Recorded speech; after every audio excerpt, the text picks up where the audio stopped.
Next up in the historic review is trainer David Whiteley.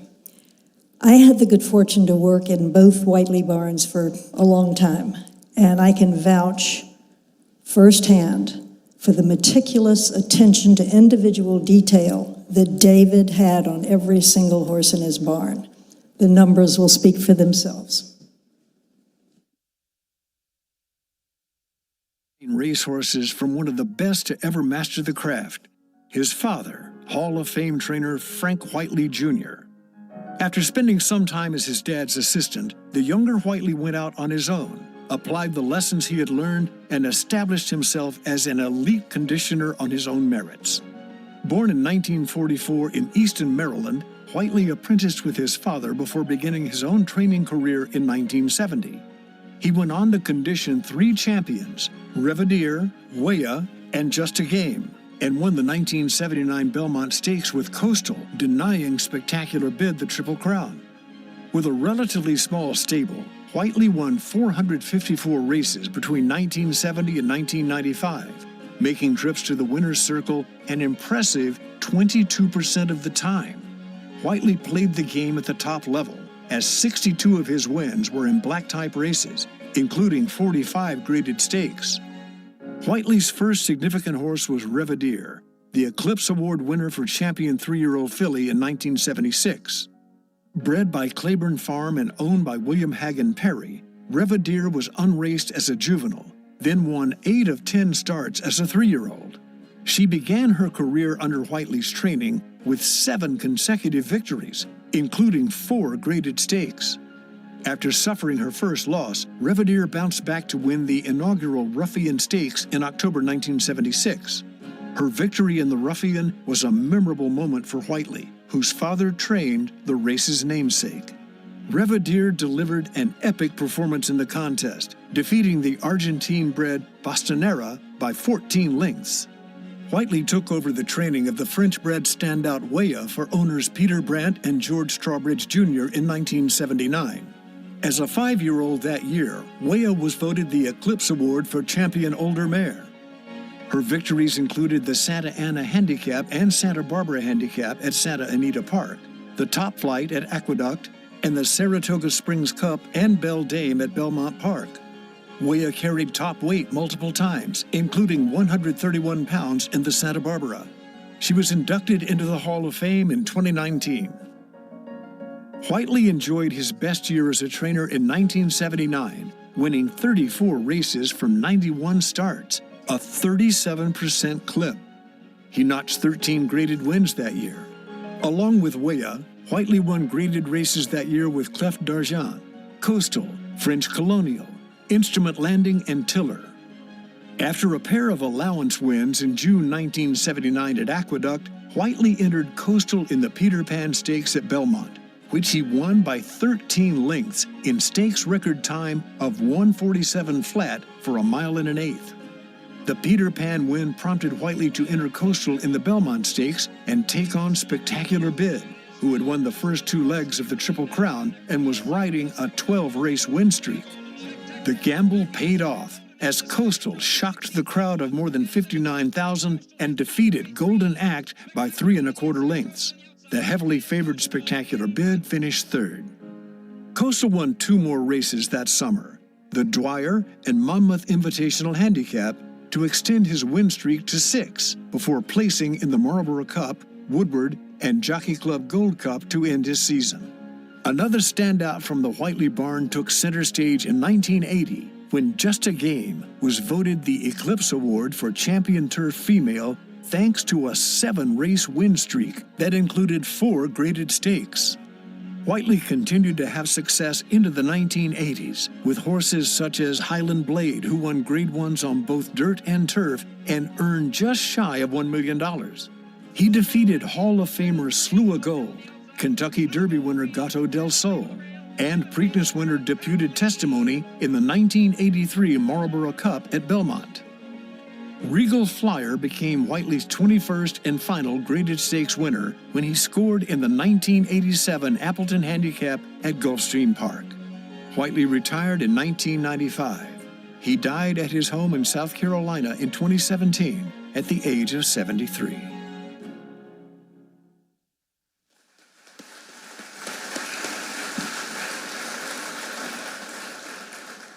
And here to accept David's plaque is his daughter, Kyle Whiteley Schumann, and Kyle's mother, Sharon Austin Whiteley. Good morning.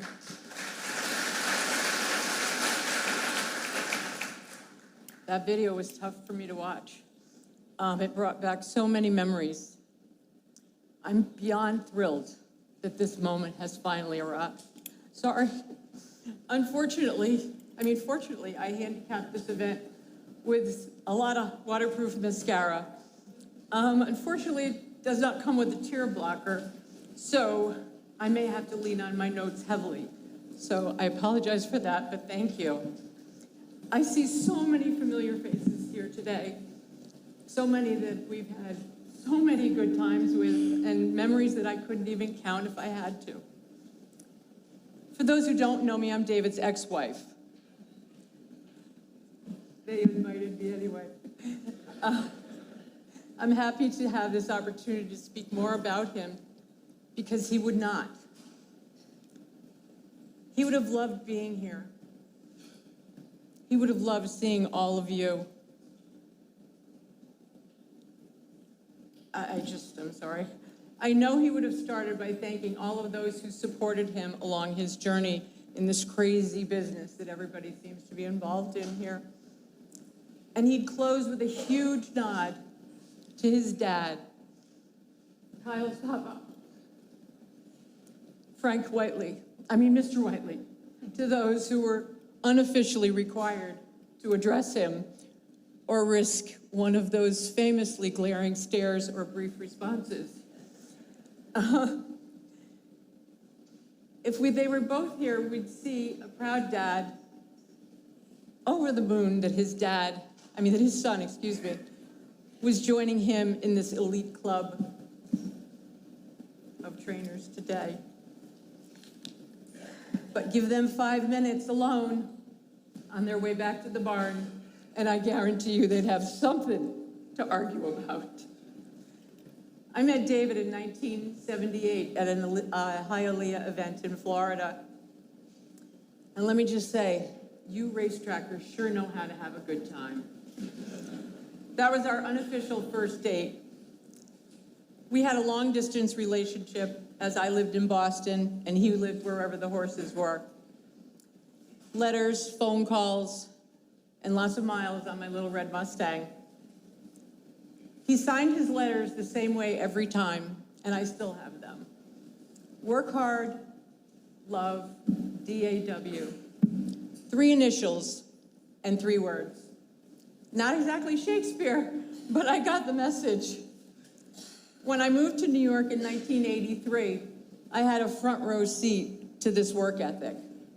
I was in awe of him and all of you, an entire industry, who happily woke up without an alarm clock before the crack of dawn to run to the racetrack and do your job, all for the love of thoroughbred horse racing.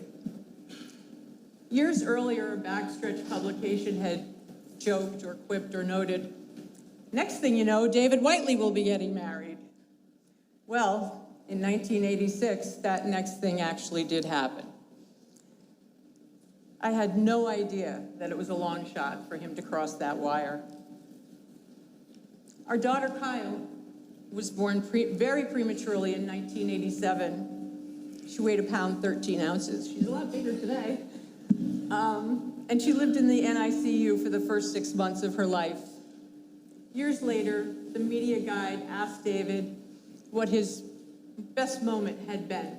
And I quote, "When Kyle was taken off oxygen and I knew she was going to make it. That was the highlight of my entire life." He loved the sport wholeheartedly. His answer about Kyle tells you the rest of his story. Before we hear from Kyle, I would like to recognize John Veach. He and David were the best of friends since they were in prep school together when they were youngsters. You rarely heard of one mentioned without the other. Asked if David belonged in the Hall of Fame, John said yes. He was a great horseman. That, of course, is the highest compliment any trainer will ever receive. Bravo, David. Well done.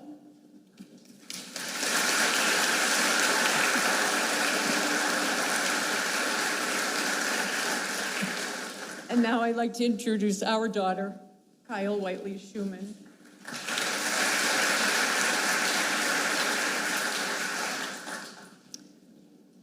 I would like to start by thanking the National Museum of Racing and Hall of Fame for recognizing my father's accomplishments. I am certain he would have been pleased to receive such an honor. I was lucky enough to watch the sun rise from the shed rows of barns in New York, Florida, and South Carolina. It was during these dreadfully early mornings that I became acquainted with the parts of my father I recall with bittersweet fondness. This simple act of quiet observation informed my father when an unsure yearling needed gentle encouragement. The quiet communication of his horses seemed to speak to him in stereo, and their needs were always more than met. I spent time with him in the way he knew how to spend it best, working. I washed tack, fed horses, and mucked stalls for shopping money. I spent just as much time carrying around eternally patient barn cats, climbing paint-chipped ladders to the top of haylofts, feeding horses way too many carrots, and wondering when we'd break for lunch. As childhood turned me into a teenage tyrant, my father demonstrated the unruffled acceptance I craved. Our long drives from New York to South Carolina, he listened to whatever musical artist I was obsessing over at that moment. Whether it was the Backstreet Boys or Good Charlotte, he learned all the words, sang horribly out of tune right alongside me, and turned up the volume almost as loud as I wanted.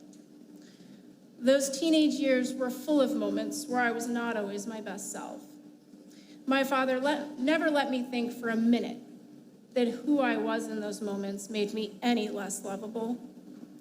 Instead, he showed me how to always lead with compassion. The legacy my father leaves behind is the eclectic array of attributes he gave me. A deep-rooted passion for animals was a given. My father was attuned with his horses, and the closeness he had with them was palpable. The welfare of the animals in his charge was a cornerstone of his success. Like the journey of every horseman, my path in the sport of purebred dogs has been marked by immense heartache, unbridled joy, and success. I've been lucky enough to have the best mentors, my father and my grandfather. This way of being in the world with animals the way that they were, we call this the Whiteley way. Thank you.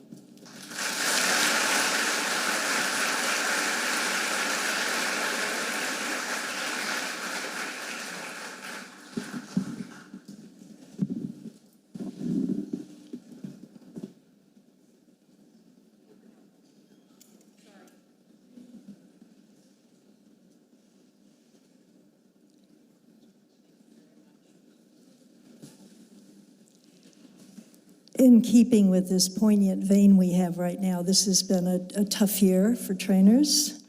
And as we all know, John Sheriff's